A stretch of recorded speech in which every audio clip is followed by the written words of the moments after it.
Well, good morning, everyone. Welcome to this morning's study. And we have a lot of things to review here and to try to understand. But before we begin, we're going to need God's Spirit to guide us. So let's pray. Dear Father in heaven, thank you for the time again this morning to open your word. We invite your Spirit's presence to instruct us. And we ask, Lord, that you can be with each person who is searching truth, that you can lead them in their personal study. We know, Lord, that we have sorted out many things in the past, but we know, Lord, that there's many things more to understand. And so we ask that you can enlighten our minds. Help us in this presentation, in our discussion, so that we can set these things on a line correctly. Thank you for hearing our prayer. In Jesus' name we pray. Amen. Okay, so we've been putting Daniel 11, verse 3-6 on a line.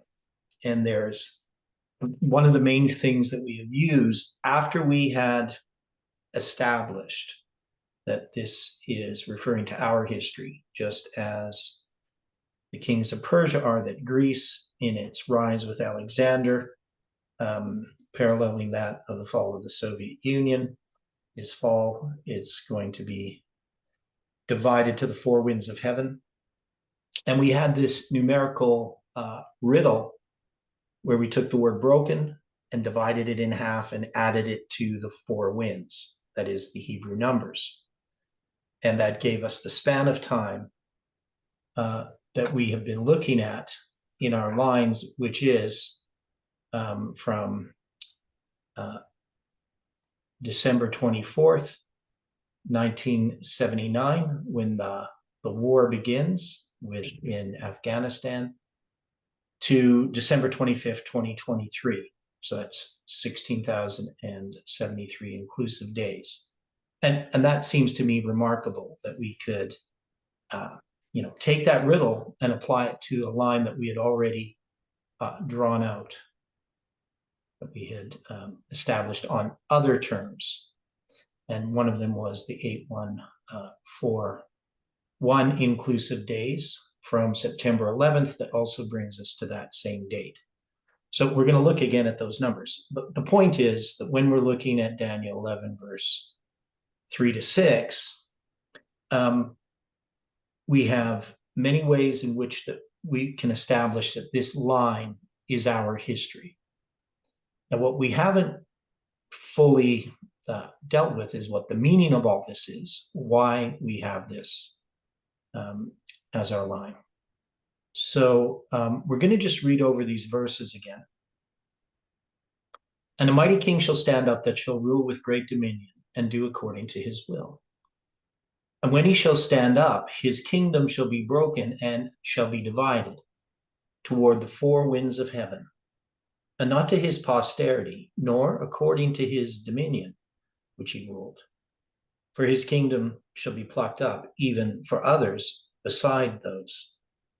And the king of the south shall be strong, and one of his princes, and he shall be strong above him, and have dominion, and his dominion shall be a great dominion. And in the end of years they shall join themselves together. The king's daughter of the south shall come to the king of the north and make an agreement, but she shall not retain the power of the arm, neither shall he stand, nor his arm, but she shall be given up, and they that brought her, and he that begat her, and he that strengthened her in these times. So we know this is the story about Berenice, this dividing of the kingdom, this agreement or covenant that is made.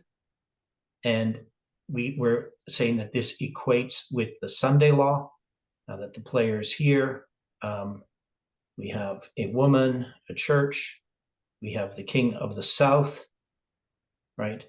And we have the king of the north, right? So we have something that parallels Daniel 11, verse 40-45.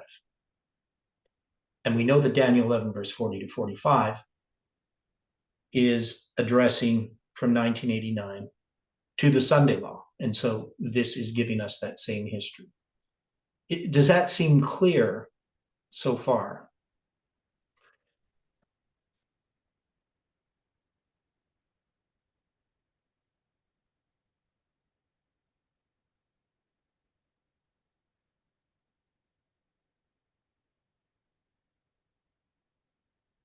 I think it's shedding some light, but I think we're going to have to really work through this more. Okay, yeah. So we should be able to see the general story is Daniel 11, verse 40 to 45 here. Now, we've just gone up to verse 6, because when we get to verse 7, what we, I guess I decided that this is going to, and maybe it's not verse 7, maybe verse 7 and 8 also should be included in this. I don't know. It is possible we could even, so that what we have to figure out is where we start repeating these histories again, right? I guess that's part of the question. Now, I think that's the basis for the question. Yeah. So when we look at some characteristics here in verse 6, so we had looked in detail at verse 4, and we looked at the beginning of verse 6. So we say that Daniel 11, verse 9 is going to be 9/11.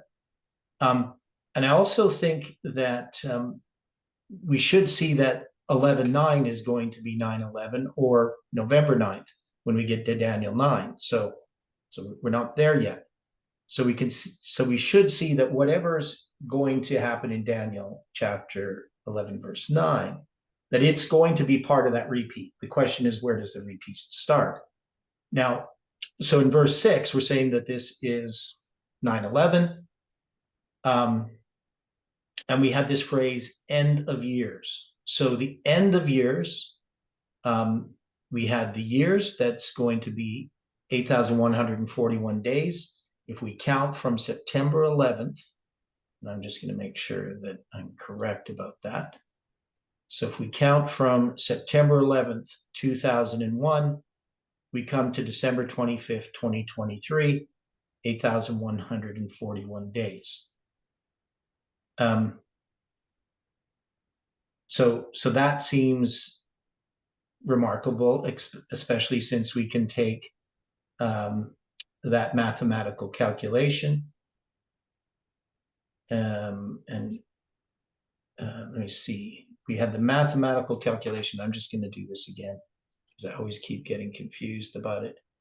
So we have 7,665 divided by 2 plus 8,009, which is the 4 winds. And that's going to give us 3,841. Okay, so that's going to give us this number, which is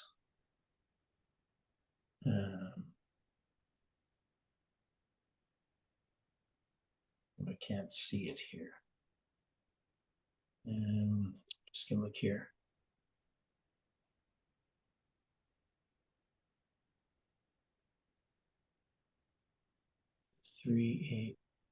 Oh, that's what I did wrong. I don't know what I was doing. Just made a mistake. Yeah, plus 8,009. I just had done the math wrong. Okay, so it's going to be 11,800 and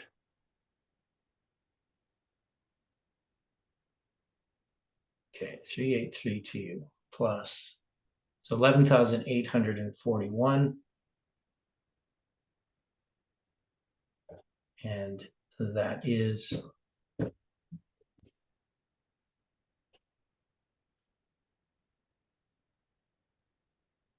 okay. So that's the number of days to July 18, 2021. So if we count from February 15th, 1989, we come to July 18, 2021. So it's 1 year past July 18, 2020. And then we have, that's the other one I was thinking of. So the one is four winds of heaven, that adds up to 16073. And that's the number of inclusive days from December 24th, 1979 to December 25th, 2023. Okay, so it ends up being a period of is that 34 years? So 34 years, I think it is, in 2 days.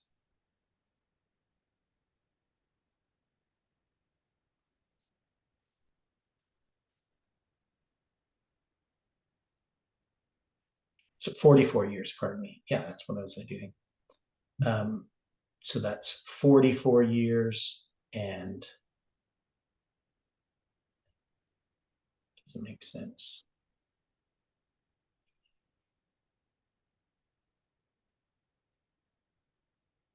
Oh, that's from 79, pardon me. That's what I was thinking, 89. So it's the beginning of so it's the whole span of time, right? So we need to draw this out. So I've been dealing with, I've been awake since 3:30 doing all kinds of math and stuff, and now my brain's a little bit fried with numbers. So if we go from the beginning of this line, and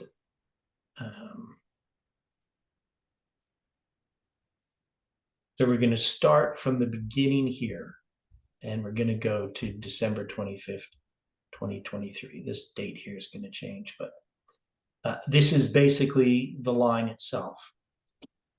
So this is going to be the four winds of heaven.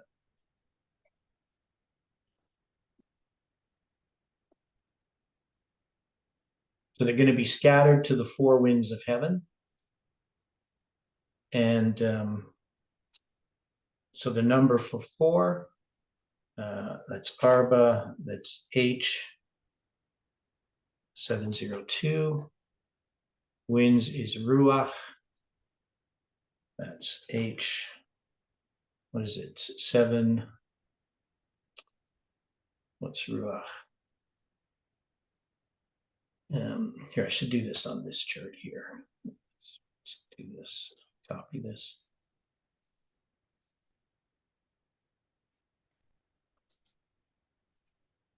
This will be easier to look at the numbers. So the wind 7307. And we do have another number, which is let me see here. Never mind. We'll get there when we get there.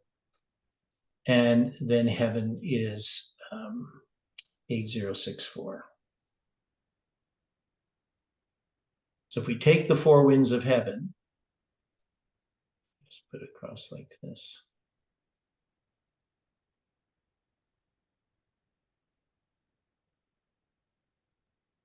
And we add them together, 702 plus 7307 plus 8064. And that's going to equal 16073 days. Whoops, put minus. Okay. So does that seem clear? That we have this four winds of heaven, and that's going to be that they're going to be scattered. His kingdom shall be broken. It shall be divided towards the four winds of heaven. And so that four winds of heaven is going to be this period of the Soviet-Afghan War all the way to December 25th, 2023. A symbol of the Sunday law. It's going to be two years past December 25th, 2021, where we had originally marked the Sunday law. This line's a little different. And we have other ways that we can mark this. in that we have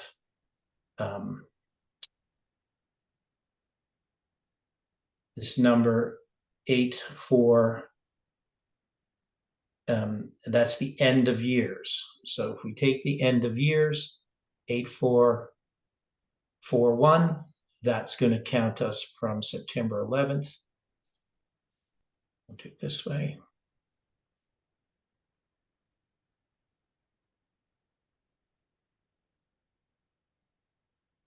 (2001).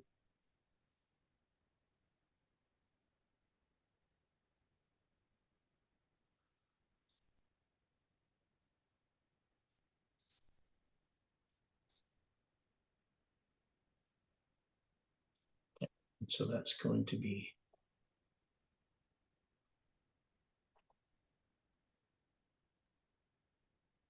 (8-1-4-1).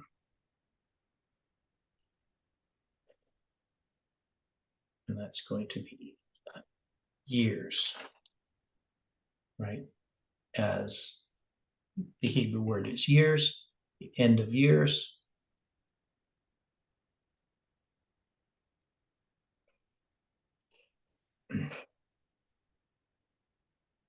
Okay, now I want to touch on something else that I noticed when I was looking at these lines.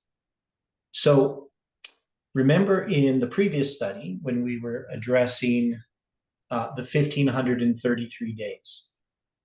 1,533 days, Colin had counted it from where to where?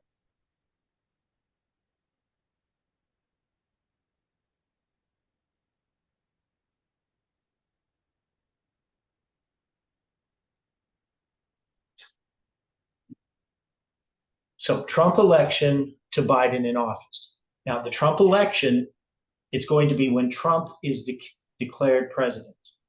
And what date is that?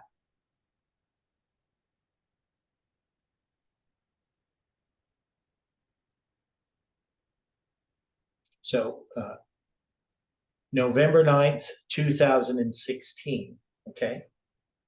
Now, if we count then, so that means we're counting from a November 9th date to a January 20th date, correct? That's what we're doing. And if we're doing that, we can see that that January 20th date has this characteristic of its connection to November 9th. Just as a symbol, right? So any November 9th, I don't know if it's any November 9th, but I think it probably is. I think maybe there's some November 9ths where it's not going to be true. I'd have to see where the leap years lie in that. But probably based upon how the span of time, because it's just basically from 2016 to 2021, so it's going to be a period of 16 to 20. Yeah, so it's going to be 4 years. So yeah, no matter how you do it, it's always going to be, if you start on November 9th and you count 1,533 days, you're going to end upon January 20th, 4 years and a few months later, right? Okay. Now, so this means that any of these January 20th dates, if we count back 1,533 days, we're going to have a November 9th date. Right? Doesn't matter where we start. And we have, in this line here in this chart, we have 3 different January 20th dates that we have marked. One of them is based on this word stand up. That is, if we count from September 11th, 5,975 days, we come to January 20th, 2018. We also can count, if we take 4 wins as a word, we can count from February 15th, 1989 to January 11th or January 20th, 2011, right? And that's going to be part of that puzzle. We're going to add that those extra days, right? 3,300 and whatever it was, 42 days or 41 days, 3,342 days, 41, depends of how we do it. But anyway, that's going to also add on to that 8,009 to give us this 11841 days to July 18, 2020. So it's part of this puzzle, right? And I know this starts to get confusing if you can't keep this all in your head, but the point is, we do have a January 20th date coming up. Now we have one that's 26 days after December 25th, 2023. But we have another one that's going to be January 20th, 2025. So what is that going to be? Why is this January 2025 important?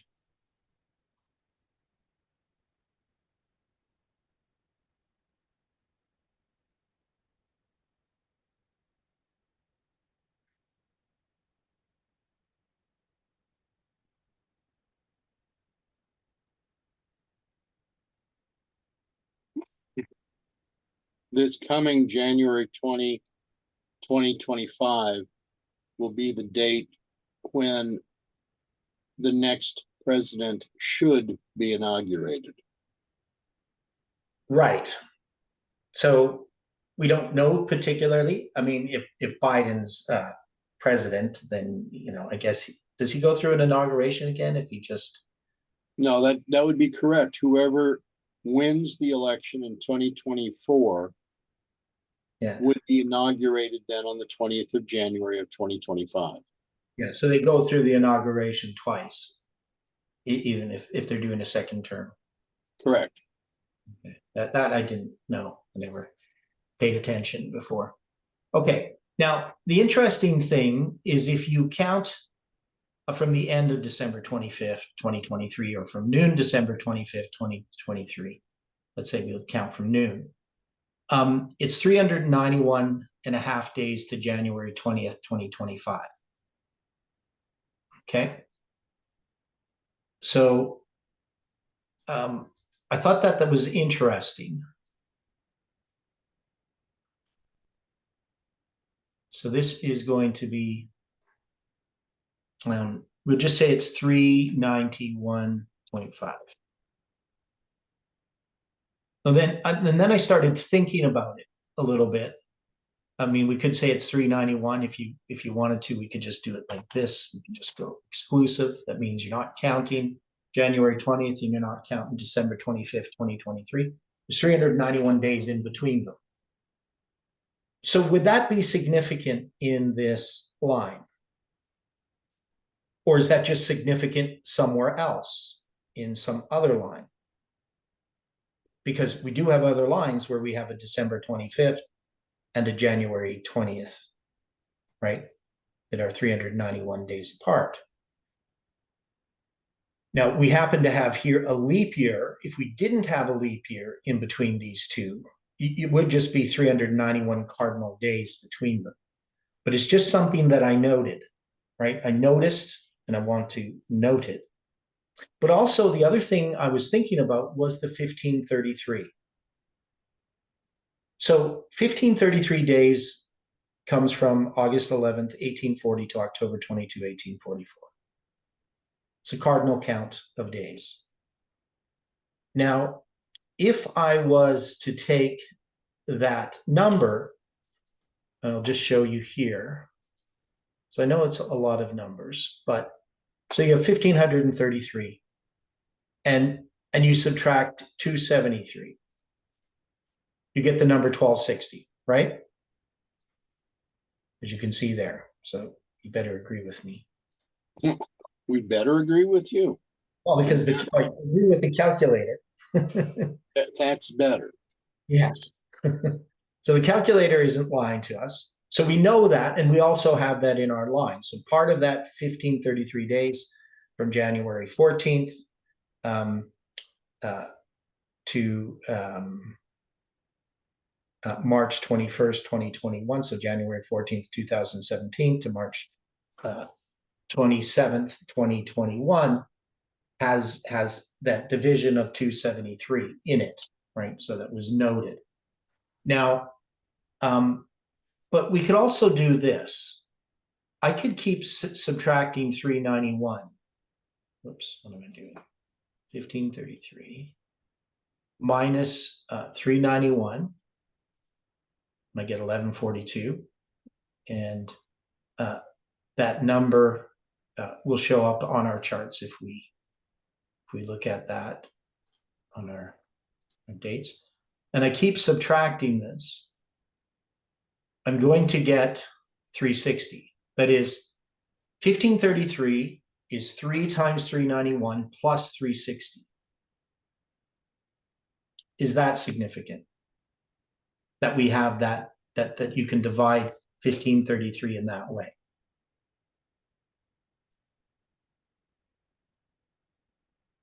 That you would have those symbols occurring, yes. Okay. So that 1533 has some things hidden in it that relate to our lines that aren't evident just by looking at the number 1533. Because if you put the number 1533 in number empire and it gives you divisors and all those types of things, it's not going to produce that, right? It's not going to divide a number up in that way.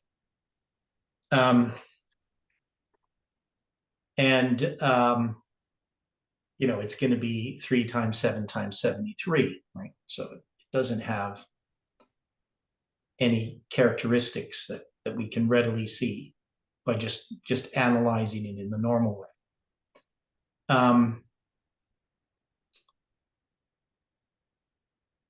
Now we do, of course, know that it's divisible by 7, so it's 219 weeks, which we've noted before as a symbol. Okay, so that's just something about 1533 that we should note.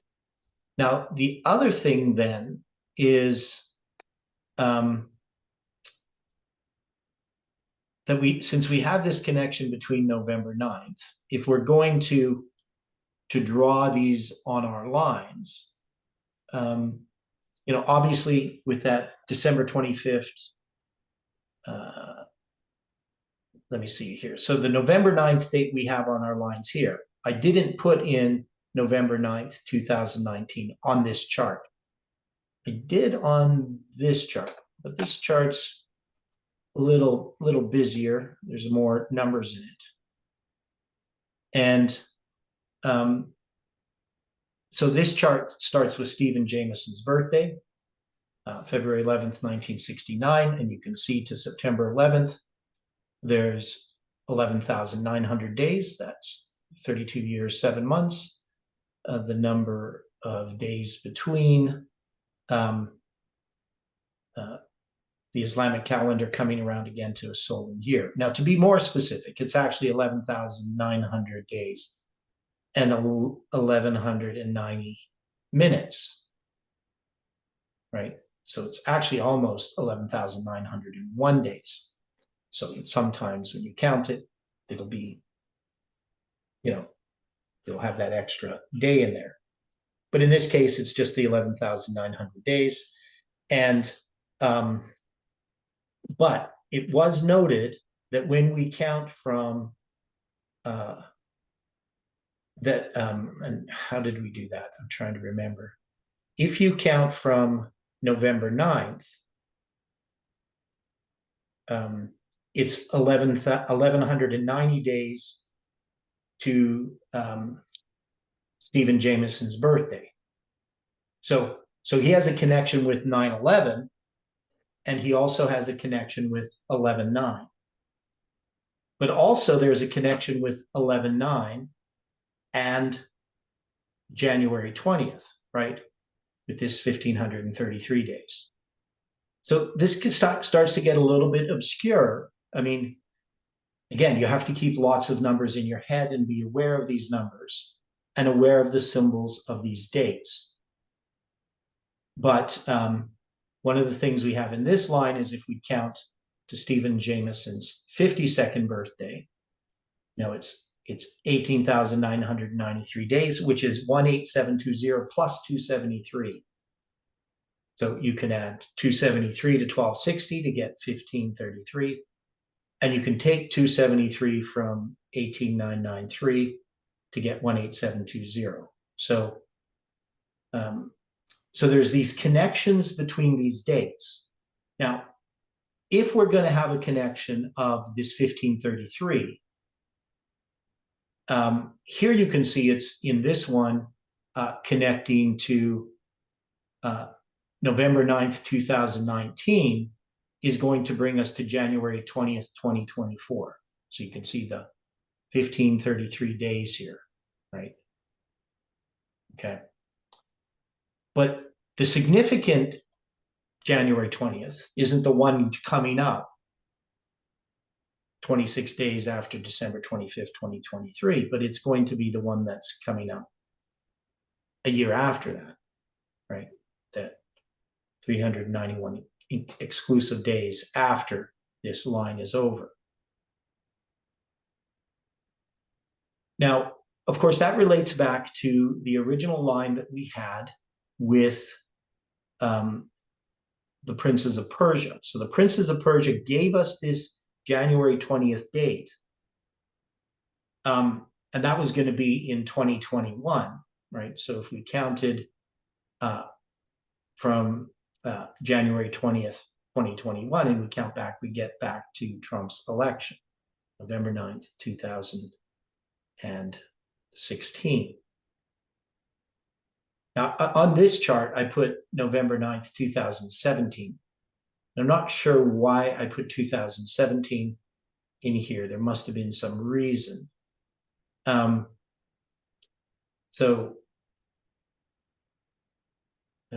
Because when I look at this here, I didn't see anything in particular why I would have done that. None of these numbers matched up to anything. So I think I was just thinking 2017 instead of 2016. But I probably should change this. I could probably go through and change that. But anyway,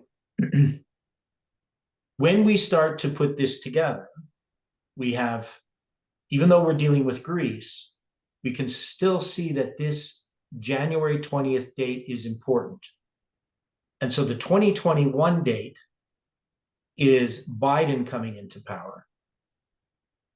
But we have this January 20th, 2024, which would be the seventh king, right? Now, we're not predicting things here because we know there is going to be a president in 2024. I mean, unless things go really south, right?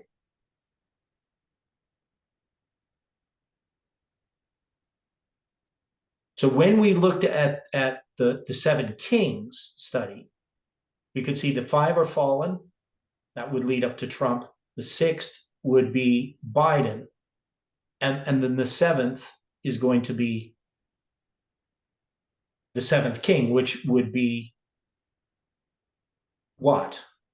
What is the seventh king? So if we have the fifth king is the United States, the sixth king is the Democrat, what is the seventh king? How did we understand that? So if we go back here, we just put the seventh king as the president, the Civil War president. So this is the king where the United States is going to go through a civil war. So is any of this making sense to people, what we're saying here? It's making good points. Yeah. Now, if we put he's a Civil War president, can we still say that this is under Greece as that America is still under the globalists in that history, but that's going to be a war between the North and the South, between the Democrats and the Republicans under the next king, the seventh king? I mean, we're sort of in a civil war now. ever since Trump came along. But, Trump is, he's a Republican, Biden's a Democrat. But now we're going to have this seventh king. And this seventh king is characterized by the Civil War. And it's still, but America is still controlled by the globalists in that history.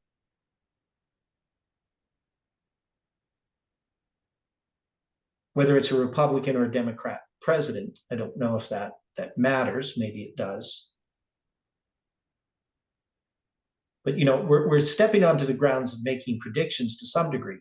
But it's not much of a prediction to say that we're going to get a new president in 2024 or 2025. So this is going to be not January 20th, 2024, but January 20th, 2025.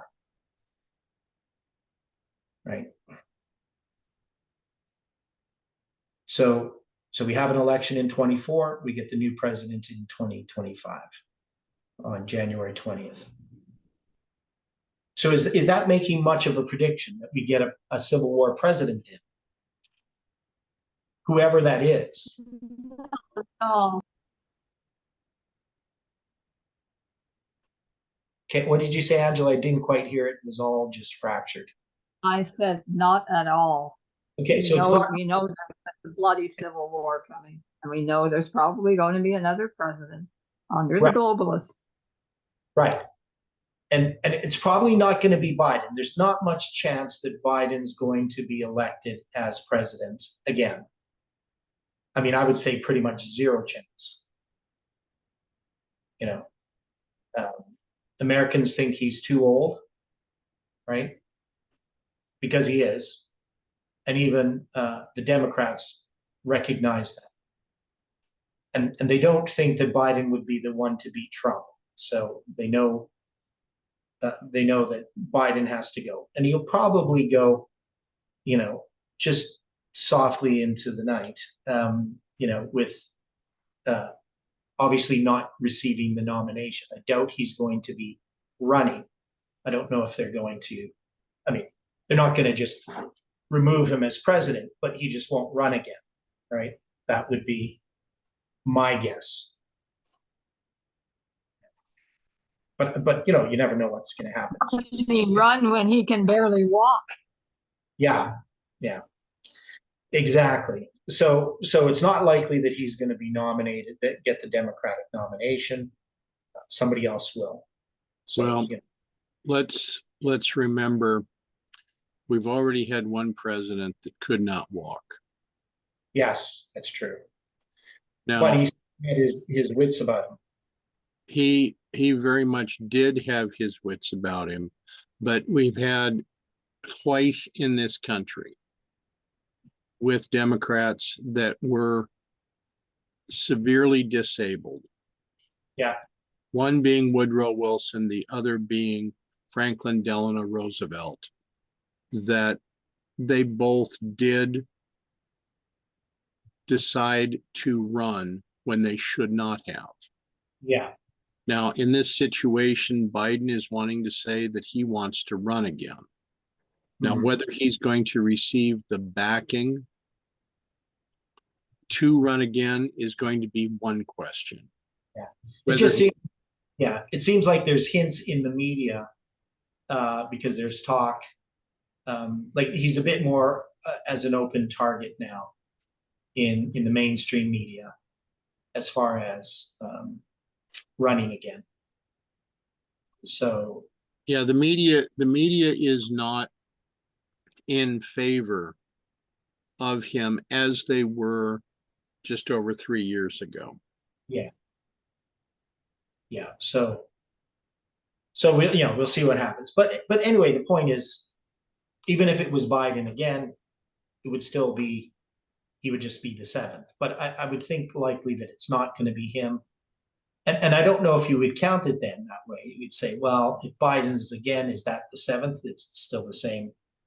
Obviously Obama took 2 spots. So, and Clinton as well, right? George Bush didn't. Well, George Bush did. He ran twice. had 2 terms, and Obama had 2 terms, but it was Bush the first that didn't. Correct. 1 term. Okay. So anyway, I would think that it's not much of a stretch to say, to put a date on a line and say, we're going to have the 7th president of this line, but that it's still under the globalists. And so we can see how there is this parallel in this story. So when we go to this story here, it makes sense. The end of years, they just shall join themselves together. So we're going to mark the end of years as being December 25th, 2023. For the king's daughter of the south shall come to the king of the north to make agreement. She shall not retain the power of his arm, neither shall he stand, nor his arm. So this is the king of the south, right? That his daughter is going to come to the king of the north. And so we say, well, this history, we can put it at 9/11, so that is we're in the history of 9/11. But it's describing more clearly what we would call the Sunday law. We could say, well, we applied it to September 11th with the Adventist Church, but overall, this covenant here is the Sunday law covenant. And so we can see that internally that's applied within the church with September 11th, but now we can see here, we can apply it in this date that is connected to all of these other dates, starting a period in which we have a symbol of the Sunday law. So we're not saying the Sunday law is going to be of December 25th, 2023. Now, that's where this line draws us up to, this symbol of the Sunday law. But we're saying that this whole period then is just symbolized by that symbol of December 25th, 2023. Right? So we're not making a prediction for December 25th, 2023. And the only thing we're saying about January 20th, 2025 is that is going to be most likely the 7th king, right? The 7th president, this Civil War president that's going to be there. And that this verse 6, is addressing that. And when we look at verse 7 and 8, I just want to look at these. And I know this is really scattered study, but this is just how we have to go about it. We're searching through some straw to find a needle, I guess. And it says, but out of the branch of her roots shall one stand up in his estate. So we know it's a branch of her roots, and we have another one that stands up in his estate, which shall come with an army. Now, who is the one that stands up in his estate out of the branch of her roots, historically?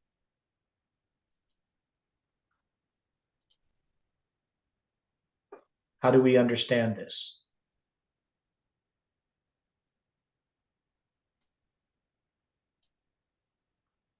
The way Uriah Smith looks at it is the branch out of the same root with Berenice was her brother Ptolemy Euergetes.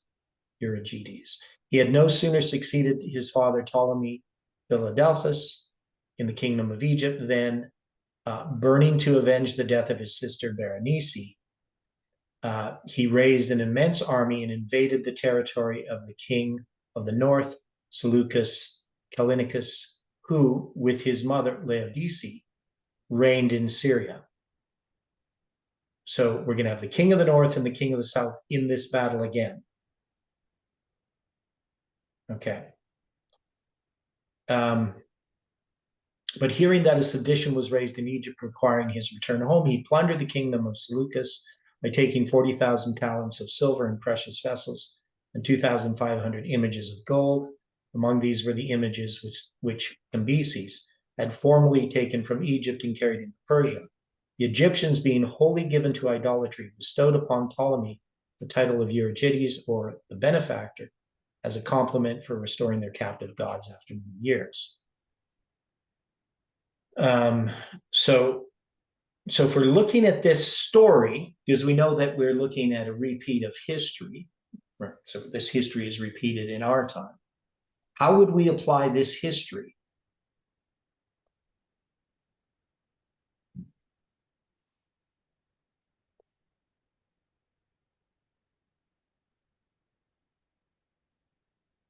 Because what are the symbols here that would attach it just in the narrative? How would that attach it with the previous, or is this now a repeat? Or is this carried on? So we have the Sunday law in verse 6.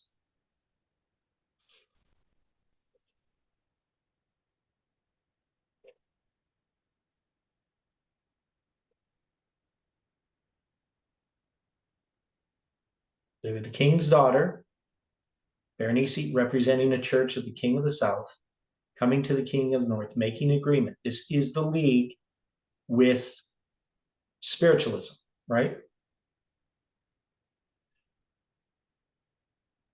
Because if we think about our history, we have the king of the north and the king of the south. The king of the south is defeated in the history of 1989. And then what we have, and what we thought we had, was, well, the next thing is just the Sunday law. But we know that Daniel 11 verse 40 has this, the king of the south being defeated is the response of the king of the north, right? King of the north comes against the king of the south. But as we continue to zoom into that history, we see that this history keeps repeating in that history. That is, in the Sunday law, you have this agreement between the king of the south and the king of the north, but the king of the south is not going to be able to stand, right? So we had a league with America reaching its hands across the Gulf to grasp the hands of the Roman power, and now it's reaching across the Byths to grasp the hand of the dragon power, right, of spiritualism.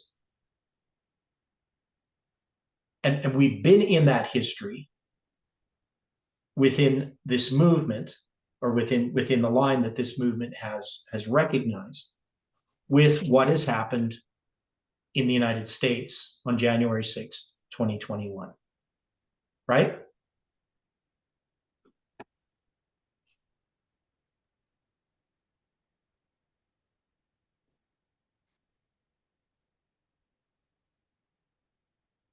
So would this verse 7 have to respond to, out of the branch of her root shall one stand up in his estate, which shall come with an army and shall enter into the fortress of the king of the north? So is there going to be another battle again between the north and the south in our history after the Sunday law that's characterized here? Or is this just repeating the history? Is this going back to the time of the end? Right, the king of the south defeating the king of the north. That's the question we have to ask, or we have to answer. Any thoughts?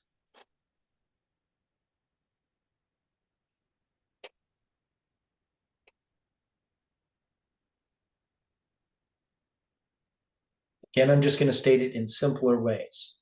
Daniel 11 verse 40 has the king of the north defeated by the king of the south, and then the king of the south defeated by the king of the north, right? And that is the pattern.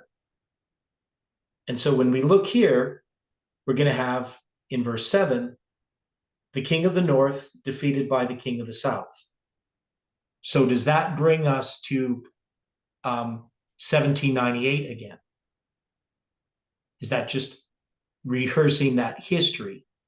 Or is that repeating in our time?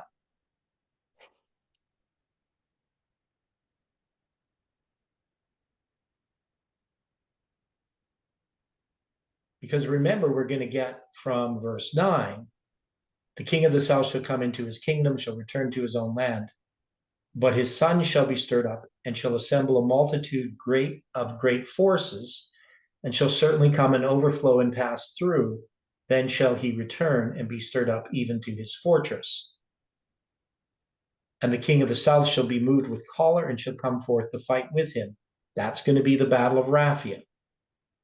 So So again, you're going to have these battles between the king of the north and the king of the south.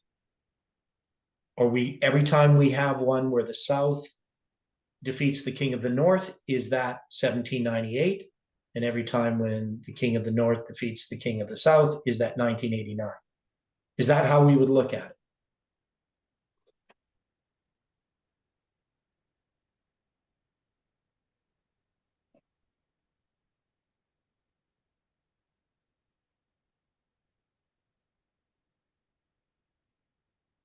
No, we do have the king of the south defeat the king of the north, January 6th, 2021. And we expect the king of the north to defeat the king of the south sometime in the future. Are you guys able to wrap your mind around this?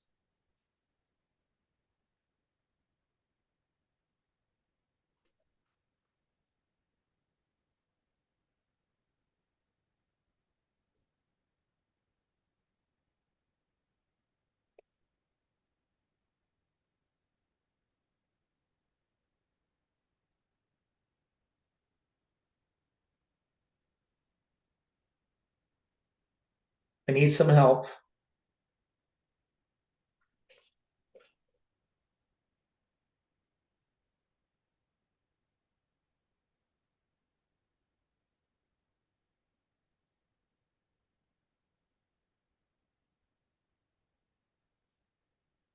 So let's go back here. So we know there's this league. Now, in verse 6, is there a battle going on between the king of the north and the king of the south? Or is it just a league?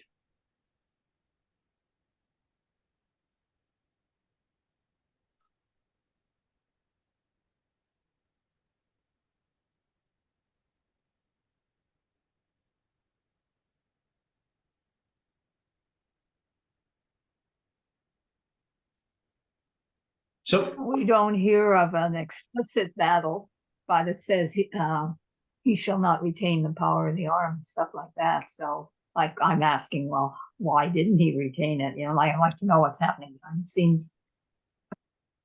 okay. Right. So one way we could look at it. So remember, we went back and when we first looked at 11 verse 6, we say, well, that's 9/11. And we connected it to the events of September 11th as far as the Adventist Church is concerned, an internal agreement. Now, is there some way in which there is an agreement at 9/11 between the king of the north and the king of the south? Could we just place that there and take verse 7 and 8 as what happened on January 6, 2021?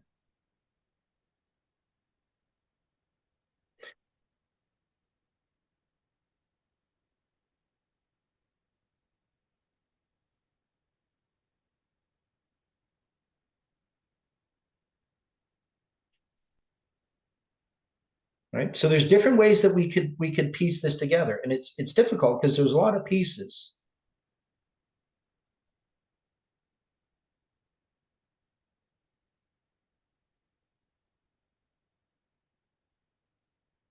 And then we have to say, well, Daniel 11:9, what is that? Is that 9/11 or is that November 9th?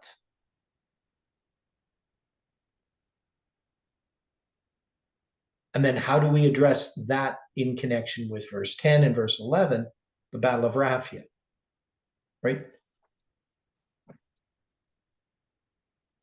Because we have to figure this out somehow. Now, okay, so we've had Angela respond. Not any other people have made any statements regarding this. But let's look at some other keys in these lines. So when we look at Daniel 11, verse 6, so it starts out with the end of years. Now that word end of years, 7093, is in our lines, right? So it was, I'm trying to remember where we had it.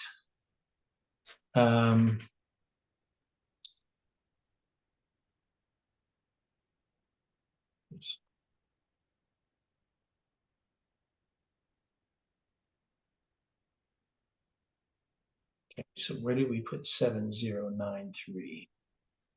I don't see it. Okay, so that was with Stephen's date. So it's not in that chart that we have here. It's in this other chart. Okay. So Stephen's birthday gives us this symbol, right? That we connect with 9/11. So remember, we can connect November 9th with Stephen's birthday, because if you count from Stephen's birthday, how's it go? If we count from November 9th and you count 1190 days, you come to Stephen's birthday. And if you count from Stephen's birth 11,900 days, you come to 9/11, right? So 9/11 and 11/9 are connected in that way with Stephen's birthday. Okay. So that's 7 through. So that's going to be the end. And then you have the word years, right? So the years, Shana, is going to be this 8141. And that's going to go from September 11th, 2001 to December 25th, 2023. So that's an inclusive count. You see it here as 8140. We're counting it inclusively in this case. Okay.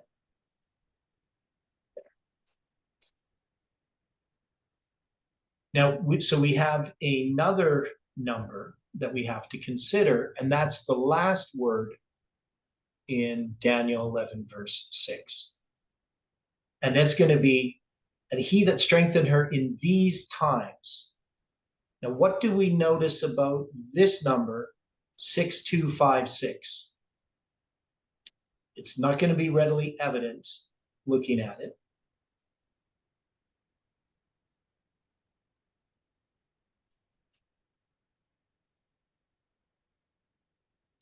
So this word times, just the meaning of the word means time, especially now when, right?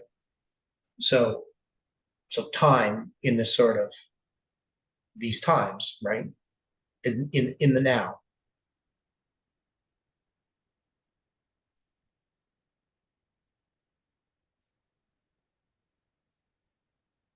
So 6256, if we divide it by 391, we have 16. So 16 is 8 plus 8. Is that significant that this number is divisible by 391?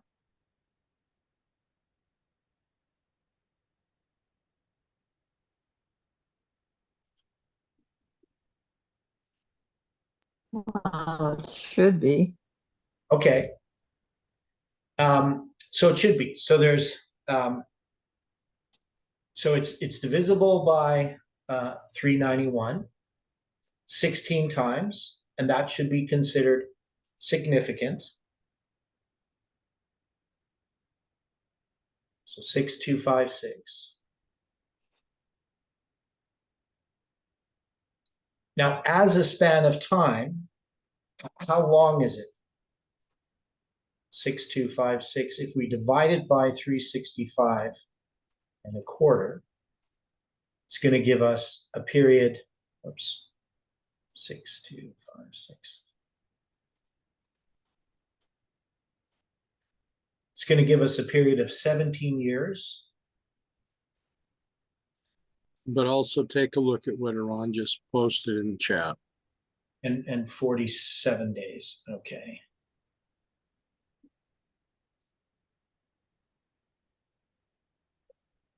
Okay. Okay. 1 plus 8 plus 7 times 391. Okay. So 16 can be represented as 1 plus 8 plus 7 times 391. Okay. So that's significant there. And we know that about the number 16.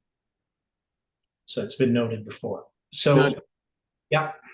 it's also interesting when you're taking a look at this particular word, that the first occurrence for this in the Bible was in what verse? Okay, so let me see.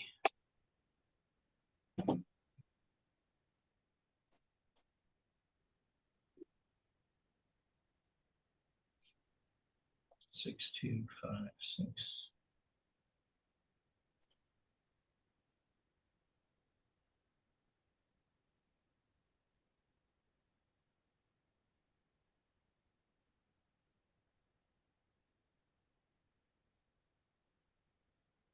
Well, it looks like, is it Genesis 18:10? Well, that's what's strange, because the copy of eSword that I have shows it as being Genesis 8:11. Okay, interesting.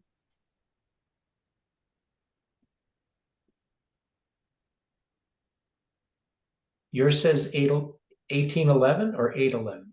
8:11. Okay, well, let me see here. 8.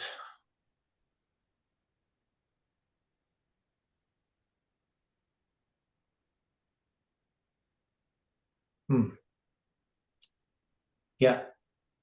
So this one shows it here as well, 8:11. So why does mine not show that? Maybe it's just I have to look one of the other definitions, but it doesn't show it. Right. Well, that's weird. I'm just going to look at this in Hebrew.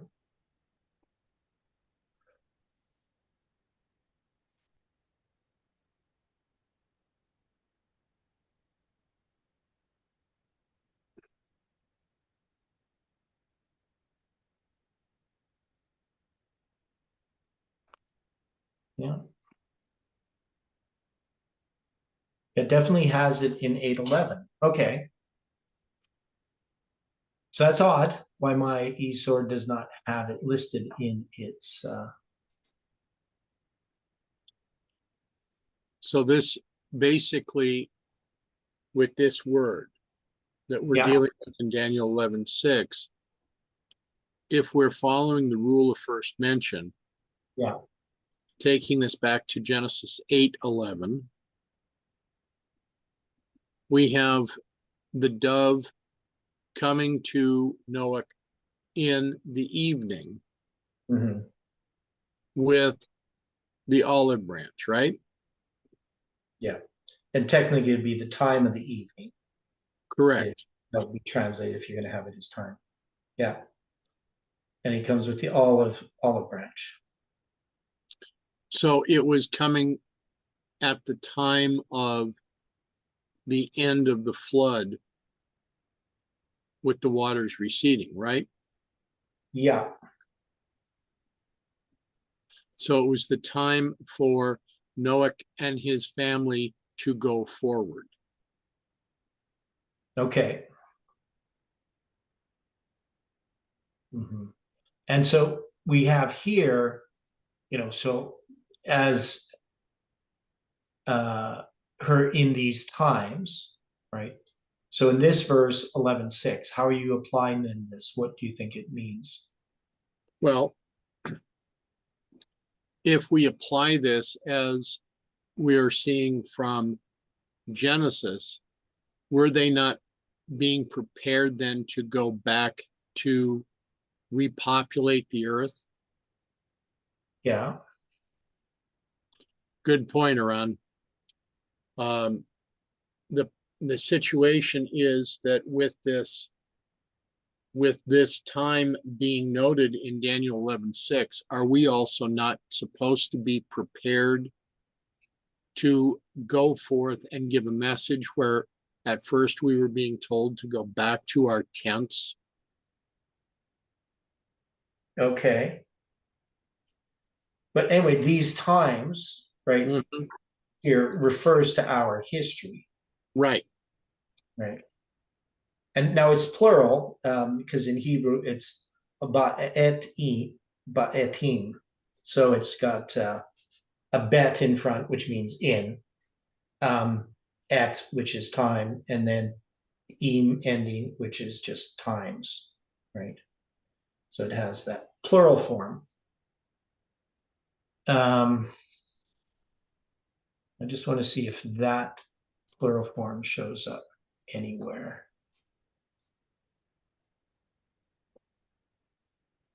Where that's first mentioned. No, they show a different Hebrew word. Oh, that's not, but.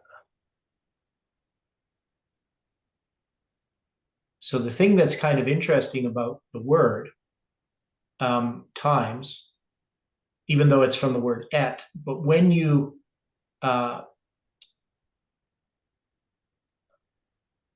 put, no, so I see that doesn't make sense. Okay, that's not what I want. That's just going to connect us to the 7 times, which is just without the shin. If you put a shin in front of it, it would be 7 times. That's all I'm saying about that. Right. So it's kind of interesting, but I don't know if that's really relevant. So you're going to see it lots of times with the shin in front of it 7 times. So the first time it occurs in this plural form is Daniel 11, verse 6. And it's also going to show up in Daniel 11:14, right? So,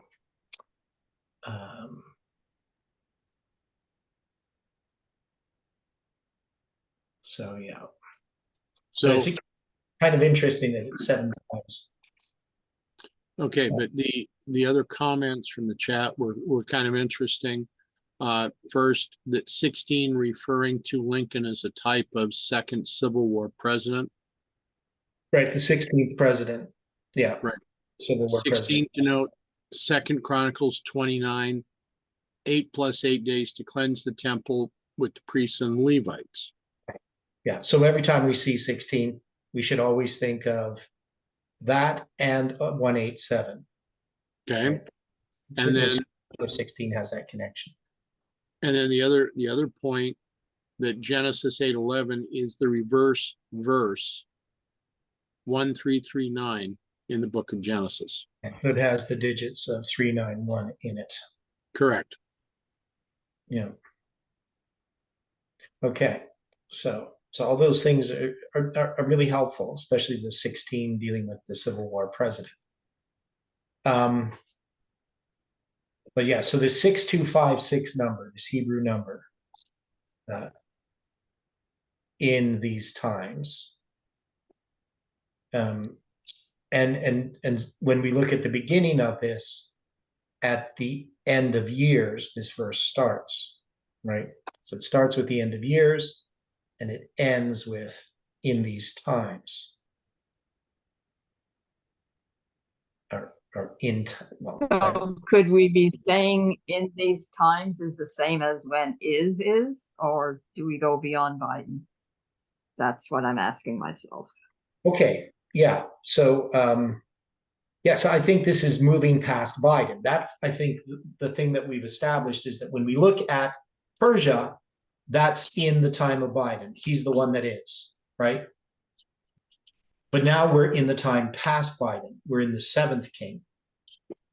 In this, when we get to the end of years, we're getting to this 7th king in that context. But we can say, like, we're moving towards that, right? So we can say that this is 9/11, but we can also put it into our history, right? So that it's moving us to this agreement is moving to what's going to happen with the 7th king, if that makes sense. So it's going to move through that history. Because first there's an agreement. That agreement has to be at 9/11. And the question I asked, which we didn't really answer, was there agreement between the United States and the UN at 9/11? Is there a league there? I mean, we can place it with the Adventist I Church. think, yeah, I think there must have been, well, I know the neocons are really involved, but the neocons are not really pro-UN as far as I know. But I know that these people play both sides too.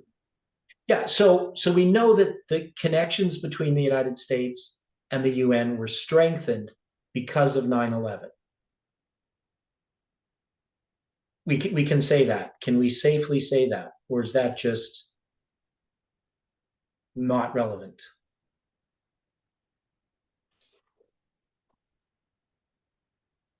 How could we show this? Didn't Bush go to the UN because he couldn't get the vote through Congress to declare war? Okay, well, not I think that's what happened. okay. So it's part of counterterrorism, right? So this has to do with the UN Security Council since 9/11, right? That these were strengthened.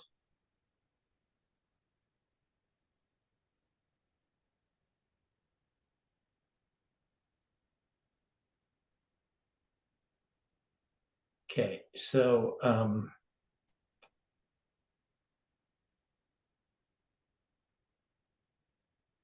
you see here. Because you have the UN Counterterrorism Implementation Task Force. That's UNCTITF.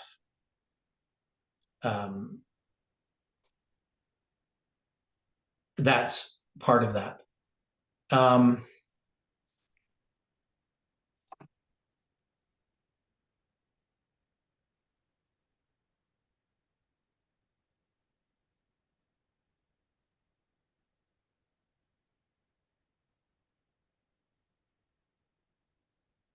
So, I mean, this was happening prior to 9/11, that the United Nations was working with the United States in counterterrorism, right?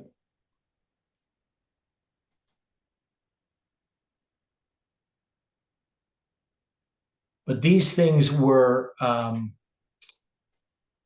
guess, expedited this counterterrorism with the events of 9/11. It opened the door for Americans to allow things to happen that wouldn't have happened if 9/11 hadn't occurred. Could we agree with that? A good point. Yes, I do. Yeah. That was the war of terror instead of the. Yeah. Okay. So I mean, I think that's what we could say about 9/11 as far as, I mean, obviously it's going on before that. But things are pushed through, such as the Patriot Act, where we move away from common law to Roman law. And definitely the UN is then strengthened by 9/11 in its connection with the US.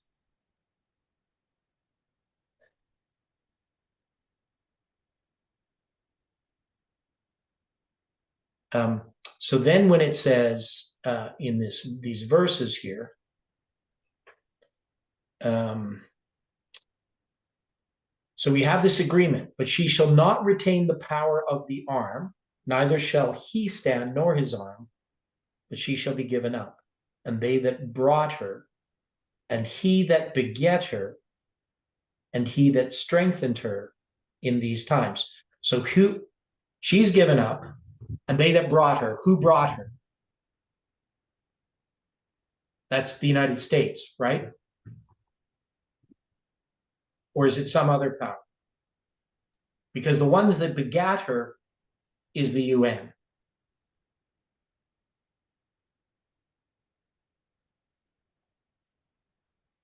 So the question is, who is this daughter specifically? This is some kind of a philosophy or church. It's a religious power.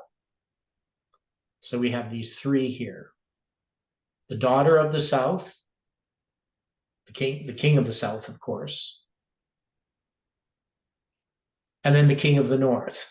They make an agreement but she shall not retain the power of the arm, neither shall he stand nor his arm, but she shall be given up. And they that brought her, and he that begat her, and he that strengthened her in these times. So there's he that brought her, he that begat her, and he that strengthened her. But So that, yeah. Why is the alternate Hebrew of that portion of the verse instead of that he that begat her? Why is the alternate whom she brought forth? Okay, so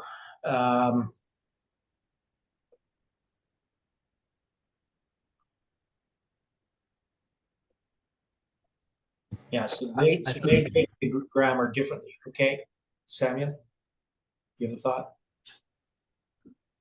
I think historically it was talking about Berenice's child that she gave birth to, as she was killed by Laudes, isn't it? Okay, so she's going to so it says in the alternate reading here. I'm just gonna go there quickly. After let me see, where is the alternate reading? I'm looking at whom she brought, he that begat, or whom she brought forth. Right. Okay, and I think that's probably actually a better one, because we're going to see out of the branch of her roots. I don't know. Now, who's the her here? So this is Berenice, right? So after wars, Berenice. yeah. So after many wars between Ptolemy Philadelphus, king of Egypt, and Antiochus Theus, king of Syria, they agreed to make peace on condition that the latter should put away his wife Laodice and her sons and marry Berenice, Ptolemy's daughter. So in here it says, and Antiochus recalled Laodice, who, fearing another charge, caused him to be poisoned, and Berenice and her son to be murdered, and set her son Callinicus on the throne. He that begat her, or whom she brought forth. I think whom she brought forth might make more sense. And he that strengthened her father Ptolemy, who died a few years before. So, yeah, trying to figure out who each of these players are, how they relate. We're going to have to think about this quite a bit, because I'm not sure if I understand it fully. I don't have all the pieces in my head that I can fit it together. But I would think that whom she brought forth, because it says, out of the branch of her roots shall one stand up in his estate. Now, of course, that's not going to be a child of hers. That's going to be her brother, right?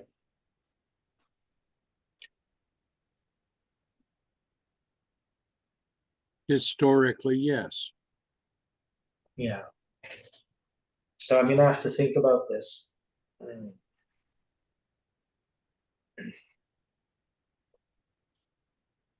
So because yeah, go on. Symbolically, as we're looking at this, whom she brought forth, could that be a different, a child or agreement? I mean, there's different ways of looking at this because of the way that this is being presented. Yeah. Yes, I know. So that's part of the problem here. Now, if we look at this verse in Hebrew, so I'm just in Hebrew on another program. So all that whom she brought forth is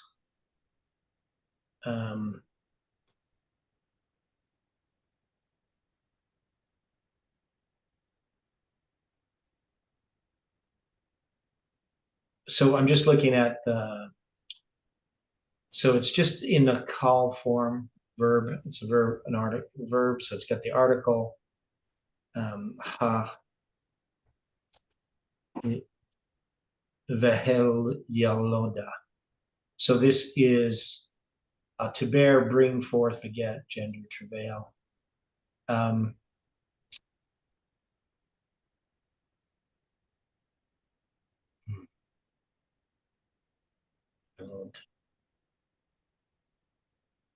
So it's a woman who brings forth. It's hard to see if doesn't make sense, he that begat her. I don't actually see that here in the Hebrew. Right. Right. It's just she brought forth, she bore. And they that brought her, right? And you can see like there's lots of words for one Hebrew word, and all those things are attached to the word. She shall be given up. That makes sense. And they that brought her. So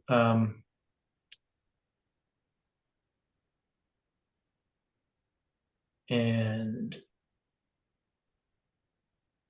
yeah, so that's pretty simple. Oh, yeah, and so that's they that brought her. That's what that's saying. Whom she bore, that would make sense. And and this would be, yeah, so it's in the Hiffel form.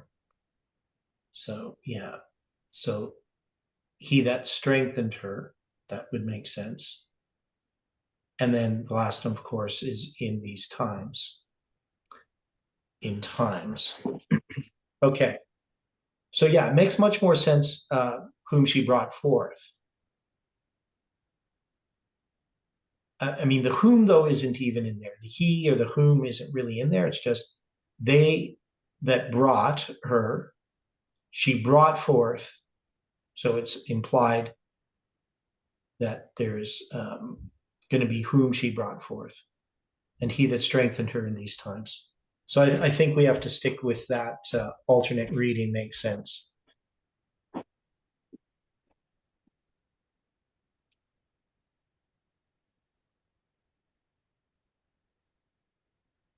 So whatever this power is, this daughter of the king of the south, she's going to, she shall be given up, right?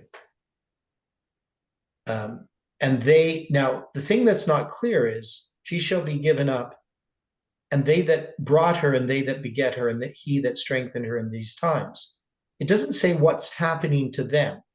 Is it implied that they are given up? She shall not retain the power of the arm, neither shall he stand nor his arm. She shall be given up.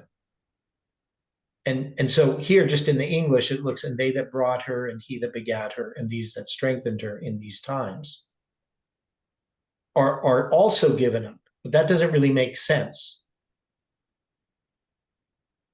Well, again, as I'm looking at this with the alternate readings in place, Yeah.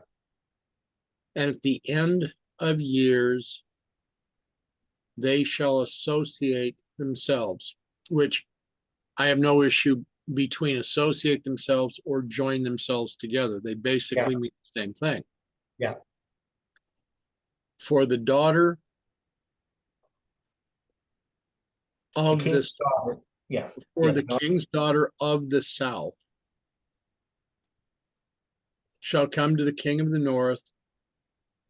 And the initial translators said to make an agreement, but the alternate says to make rights. Yeah, which doesn't make any sense. That doesn't make sense, that translation there.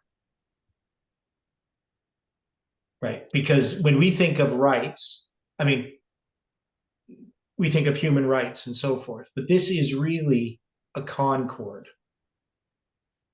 Now it's translated as right, Because they have places where it's translated as agreement, a right, they that are equal, equity. But those are just the way translators translated in the King James. The word doesn't really mean that. It's more something like an agreement. So, because the idea is that this is an agreement. I mean, that has to be what it is. Doesn't really make sense if they make just, right, or equity. They're not trying to make equity. They're making an agreement. But anyway, go on. Well, the question that I keep coming back to, we know later we're going to be referring to how they become great with a small people. Now, in this situation, are these agreements, are these rights being given in such a way that abrogates the understanding that we've had in other portions of scripture? And I have to look at this in the manner of how the rights of marriage, the rights or the decisions to refer to people as they seem to think they should be referred to are being placed. I mean, we've got such confusion out there right now that we don't know from time to time how we are to refer to other parties. Yeah, okay. So you're saying that this would be the king's daughter of the south comes to the king of the north to basically promote some kind of human rights. Correct. Yeah. I don't know if, I mean, I can see what you're saying. I don't know if that makes sense, though, based on what I see here. Because that's sort of really stretching the translation. But we could, leave that open. Yeah. So you would have to do it as something like grant rights. Right. Something like that. So this king of the south shall come to the daughter of the king of the south, shall come to the king of the north to grant rights. That's how you want to translate it. Well, I'm giving a suggestion. Yeah.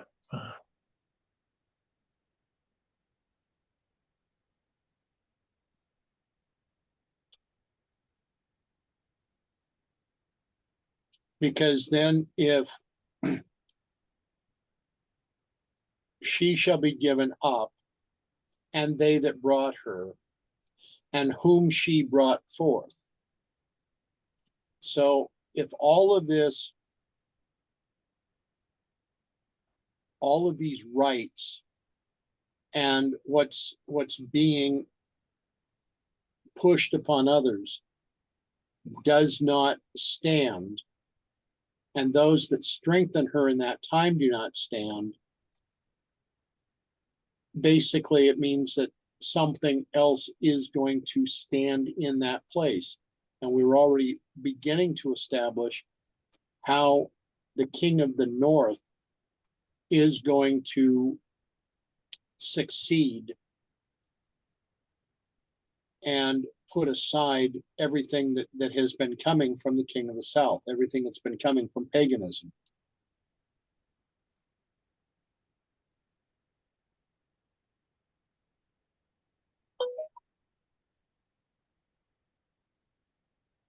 Well, it's possible. Now, how would that apply, though, historically? That's what we'd have to look at first. Because we have to apply it in that history. Did that occur? Right. So I think what we're going to have to look at tomorrow is going to be a little bit more of the history as to what happened here Yeah, with Ptolemy and what happened with his sisters, what happened in all of these regards. because what we know happened is there was basically, this is a league that they're making to try to Right. unite. That's how we've understood it. So to make an agreement makes more sense in that context. I don't Right. know anything about any sort of human rights being exercised. Because remember, we have to first apply it, how it was understood historically, and then a repeat of history. Now, maybe in some ways we could say that that agreement had to do with human rights in some ways, but that wouldn't be the primary way to look at that. Okay, well, thanks for that. So let's close with prayer. Dear Father in heaven, we ask for your care and protection throughout this day, and that your Holy Spirit can be with us as we study and continue to look at these things and sort them out. And we just ask that you can bring us together again to study your word according to your will. And we pray this and ask it in Jesus' name. Amen.